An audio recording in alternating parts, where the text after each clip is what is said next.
So hi everyone, today we are going to be talking about a very important uh, topic, which is the branches of the external carotid artery. Now this is the right common carotid artery, and we know that this external carotid artery arises from the right common carotid artery. To really visualize these branches of the external carotid artery, I would like to add some structures here.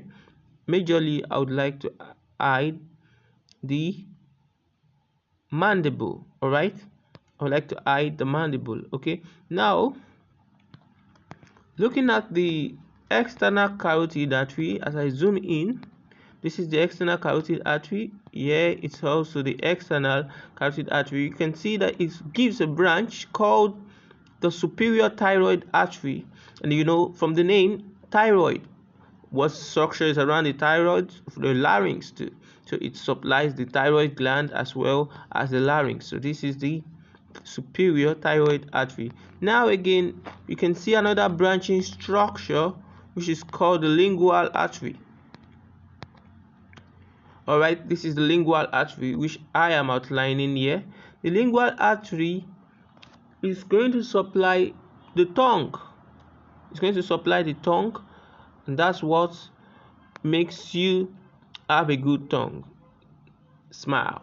Now the next one we are going to talk about is the facial artery, which supplies the face.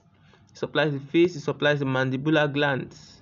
You can see how it extends through the face, though it has other subdivisions, but we are not going to talk about that today.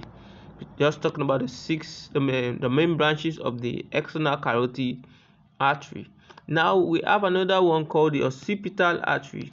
This is the occipital artery. You can see it moves posteriorly to the occipital bone.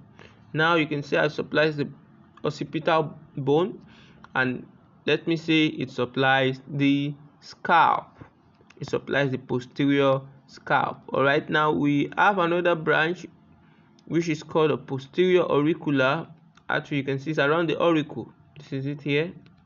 She isn't really outlining. Yes, now this is the posterior auricular artery. It supplies the auricle. You understand? That's the ear and the scalp behind the ear.